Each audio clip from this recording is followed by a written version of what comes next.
네, 오늘은 욥기 36장 말씀입니다. 엘리후의 말이 이어지는데 엘리후가 말한다라는 표현으로 치자면은 네 번째입니다. 그러니까 엘리후가 계속해서 지금 네 번째 욥에게 어떤 교훈, 가르침을 주고 있다고 말할 수 있겠습니다. 그래서 오늘 말씀은 아직도 내가 하나님을 위해서 할 말이 남아 있다.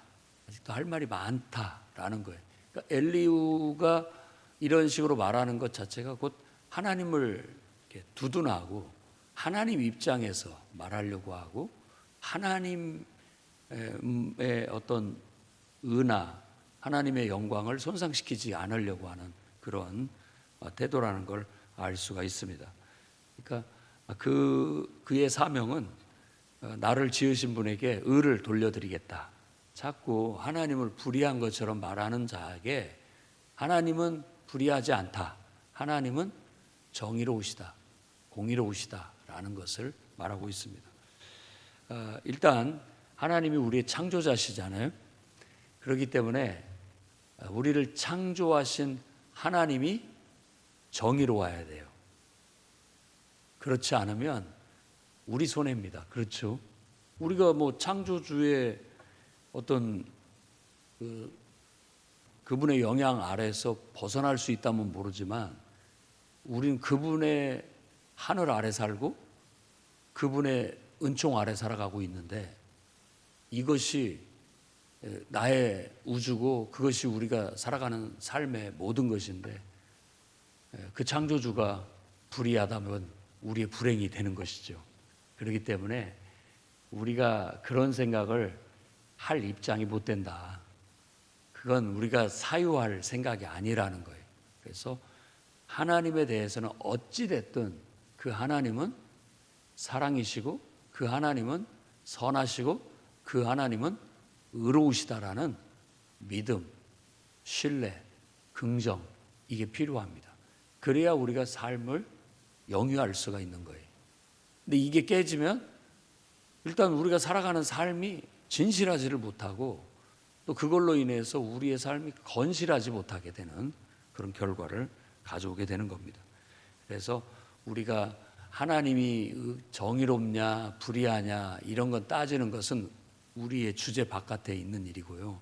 주제 넘는 일이고 우리가 할 수 있는 것은 그분의 뜻을 따라 순종하는 것. 그래서 오늘 또 엘리후는 욥에게 하나님은 의로우신 분이다. 믿고 우리가 해야 할 일은 그분 앞에서 순종하는 것이다. 바른 태도로 순종하는 것이다. 라는 걸 얘기합니다. 그래서 5절에서 16절까지 얘기는 하나님은 전능하사 아무도 멸시하지 않으신다. 그분의 의로움을 두둔해서 말하고 있습니다. 늘 공의를 베푸시는 분이고 그러니까 환난 당하는 자에게도 공의를 베푸시는 분이다. 그러니까 욥 당신에게도 하나님은 당신을 멸시하지도 않고 하나님은 또한 공의를 베풀어 주실 것이다. 이런 것이죠. 그러니까 그거에 대한 믿음을 말하라는 것, 믿음을 가지라는 겁니다. 그러니까 이게 어떻게 보면 엘리후가 설교자의 입장 그리고 또 우리가 신앙하는 신앙인으로서 누군가를 권면해 줄 때 해야 할 태도가 바로 이 태도예요. 우리는 항상 내가 부족하지만 어떤 의미에서는 하나님께 의와 영광이 돌아가도록 우리가 해야 할 본분이 있습니다. 그러니까 교회나 목회자나 그리고 모든 성도나 사명이 있는데 세상에 하나님이라는 존재를 알리는 일을 해야 됩니다. 세상 사람들은 하나님이 어디 있느냐, 하나님은 왜 이렇게 고난받는 우리를 내버려 두시냐, 하나님이 우리를 창조하셨다면 그러니까 자꾸 하나님의 부재와 하나님의 불의함을 주장하는 사람들에게 하나님 그렇지 않다, 하나님은 이런 분이다라는 것을 우리가 이 엘리후처럼 사람들 앞에서 나팔을 불어야 됩니다. 그 역할로 우리를 창조하셨어요. 우리를 하나님이 창조하신 목적은 바로 하나님의 찬송을 위한 겁니다. 하나님 찬송이라는 말 자체를 쉬운 말로 얘기하면 칭찬하는 거예요. 하나님을 널리 칭찬해서 알리는 일, 좋은 소리를 해야 되는 겁니다. 할 수만 있으면 우리는 하나님에 대해서 또 교회에 대해서 신앙에 대해서 칭찬을 하면서 세상에 알려야 됩니다. 그게 우리의 본분이에요. 우리가 하나님을 믿으면서 하나님을 부정하고 하나님을 불신하고 하나님에 대한 불만과 불평, 교회에 대한 불만과 불평, 또 이런 것들을 한다면은 결이 틀려요. 결이. 그러니까 온전치 못한 것이다 이런 얘기죠. 그래서 지금 욥에게도 하나님이 불의하다라고 느껴지신다고 해서 또 내게 이런 고난이 닥쳐온다고 해서 상실감과 낙심, 어떤 정말 인생이 살아가는데 꼭 필요한 어떻게 보면 세 가지, 자식과 재산과 건강, 그거 다 잃어버렸을지라도 주어진 인생을 불평하지 않고 살아가는 것, 그게 인간이 창조주 앞에서 가져야 할 가장 온전한 태도다라는 걸 말합니다. 그래서 17절에서 21절에 당신이 환난 받는 것 이것 때문에 분노하지 않도록 조심하십시오. 첫 번째, 화내지, 분노. 인생 앞에 분노하지 말아라 라는 걸 가르치고, 그 다음에 그릇된 길로 가게 할까 조심하라. 너에게 닥친 이런 환난 자체가 문제가 아니다. 그 환난 때문에 내가 그릇된 길로 가버릴까 봐 그게 더 나쁜 것이다. 그래서 환난보다 더 무서운 것은 그 환난 때문에 그릇된 길로 간다는 거예요. 여러분들도 마찬가지일 겁니다. 어떤 나한테 도움이 안 되는 어떤 사람을 만났다고 해보세요. 그 사람을 만나는데 그 사람이 나한테 해를 끼쳐요. 내가 그 사람을 손절할 수 있는 것이죠. 손절할 수 있는. 근데 그 사람 때문에 나의 인생이 화가 나고 그 사람 때문에 내 인생이 잘못된 길로 가버리는 것이 더 문제라는 거예요. 그러니까 그러지 않도록 손절을 할 필요가 있는 것이죠. 그러지 않도록. 인생이라는 것 앞에 인생이 우리가 원하는 대로 되지 않고 뭐 다 알 수가 없죠. 인생이 왜 나에게 상실을 주고 나에게 이런 아픔을 주고 나에게 이런 고난을 주고 이런 압박을 주는가? 그거 자체를 엘리후는 자꾸만 그거 자체에만 집중하지 마라. 앞에서 새 친구와 욥이 말한 것처럼 자꾸 왜 이 고난이나 이 환난이나 이런 것들을 죄와만 연결을 시키고 그 사람의 됨됨이만 연결을 시켜가지고 정죄하고 옳다 그르다 따지는 데만 급급해하느냐. 시선을 위로 하늘을 바라봐라. 왜 하나님께서 이런 환난을 주셨겠느냐. 내가 잘했든 잘못했든 하나님께서 이런 어려움과 이런 상실과 이런 아픔과 이런 고난을 주신 선한 뜻이 있을 것이다 라고 자꾸 그쪽으로 시선을 모으게 하는 거예요. 그래야만 내가 지금 이 상황을 못 받아들이고 막 방황을 하고 엉뚱한 길로 오히려 악으로 치우쳐 가버리고 하는 그런 일들을 막을 수 있다라는 거예요.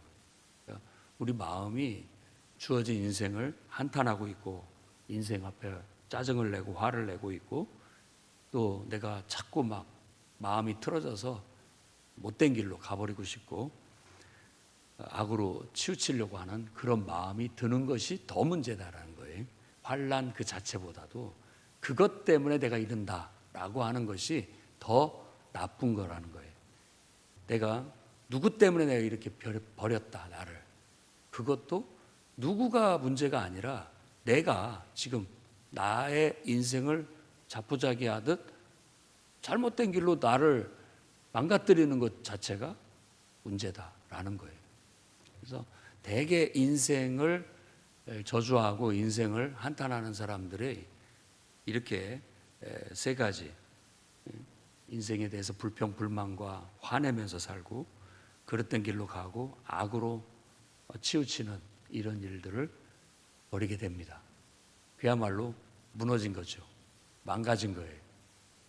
그런 인생을 우리 주님께서는 돌아온 탕자처럼 측은지심을 가지고 바라보고 계시고, 그 영혼을 위해서 사실 이 땅에 주님이 내려오셨어요. 인간이 돼서 낮은 곳으로 오신 것이죠. 친히 영광의 보좌를 버리고 낮은 곳에 오셔서 우리에게 욕과 불평을 다 들으시고 결국 그분이 우리를 위해 십자가에서 죽어주셨다라는 거, 그것이 우리에게는 너무 고맙고 감사한 일이고, 바로 나의 이 마음속에 이 상처, 분노, 이 삐뚤어진 마음, 악으로 치우친 내 마음을 다 눈 녹듯이 녹여주고 다시 회복할 수 있는 은혜를 우리에게 주시게 된 거예요. 1만 달란트 빚진 자와 같아요. 일평생 벗어날 수 없는 빚에서 벗어나게 해주신 그런 은혜가 우리에게 있다라는 것이죠. 그래서 우리는 하나님은 불의하시지 않다, 이걸 믿어야 됩니다. 그 하나님이 불의하시지 않다라는 것을 지금 어떤 변화무쌍한 기상과 자연의 섭리를 통해서 얘기를 해줍니다. 변화무쌍한 기상, 비가 왔다, 태풍이 불었다, 또 햇빛이 좋은 날이 왔다, 이런 것들이 반복되잖아요. 이런 것들이. 그리고 자연의 섭리는 봄, 여름, 가을, 겨울이 반복이 되고 아침과 저녁이 반복이 되고, 이런 모든 섭리들을 봐라. 그분이 그렇게 하심으로써 우리는 알 수 없는 가운데 그 속에서 악인은 심판을 받게 되고, 또 그 속에서 또 누군가는 풍성함을 얻게 된다, 그렇게 얘기합니다. 그러면서 우리가 하나님의 하시는 일을 다 따져서 알 수는 없지만 그분의 하시는 일은 찬양 받으실 만하다라고 그렇게 말하고 있는 겁니다. 그래서 짐승들도 우레소리가 나면 무서워하고 풍우가 오겠구나 알고 피한다. 어쩌면 그런 면에 있어서 더 짐승들이나 어떤 벌레, 미물들이 더 우리보다 현명할지 모르겠습니다. 인간이 이 짐승보다 더 나은 건 뭐냐? 하나님을 바라보고 하나님의 뜻을 분별할 수 있다라는 것이다. 그게 바로 우리 인간이 가진 특권이고 인간이 가진 최고의 축복이다라고 지금 말하는 듯 합니다. 그래서 오늘 또 우리가 이 말씀을 통해서 가져야 할 교훈은, 우리가 내 삶 자체가, 나라는 존재 자체가 창조주 하나님을 드러내는, 하나님은 선하시고 하나님은 의로우시다라는 걸 온 세상에 알리는, 내가 바로 전도지라면 전도지고, 내가 바로 사람들에게 하나님을 알리는 어떤 그런 역할, 그게 내 본분이다라는 거. 그리고 늘 하나님이 봄, 여름, 가을을 주시고 어둠과 또 낫을 주시고 또 기상처럼 변화무쌍하게 세상이 돌아가는 가운데서 알게 모르게 악인은 심판하시고, 또 알게 모르게 또 복을 주실 자에게는 풍성하게 복을 주시는 분이라는 것을 우리가 믿고 그분을 신뢰하고, 어떤 우리에게 닥치는 불행한 일들로 인해서, 내가 원치 않은 일들로 인해서 우리 마음이 다치거나 우리 마음이 화가 치밀어 올라서 살거나 또 삐뚤어진 마음을 갖거나 악으로 치닫는 일은 없도록 하자. 그게 최선이다. 그래서 삶이 우리를 속일지라도 슬퍼하거나 원망하거나 여러분 그러지 말고, 그저 인생이 다 하나님의 뜻 안에서 지금은 그렇게 펼쳐지고 있다라고 긍정하고 받아들이고 오늘 또 나는 하나님이 내게 주신 인생 그것 자체를 기뻐하고 감사하고 오늘이라는 하루를 희망차게 창조주 하나님이 기뻐하시는 그런 삶을 꿋꿋하고 건강하고 당당하게 살아가는 것, 그것이 가장 온전한 것이다라는 걸 믿고 여러분들 실천해 나가시기를 주의 이름으로 축원합니다. 기도하겠습니다. 거룩하신 주님, 우리에게 주어진 인생을 기뻐하고 감사하고 그 인생을 찬양하며 살아가게 해 주옵소서. 하나님을 사랑하고 긍정하고 찬양하듯 우리에게 주어진 삶 또한 하나님이 주신 것이니 찬송하고 기뻐하고 그렇게 감사하며 살아낼 수 있도록 붙잡아 주옵소서. 예수님 이름으로 기도드립니다.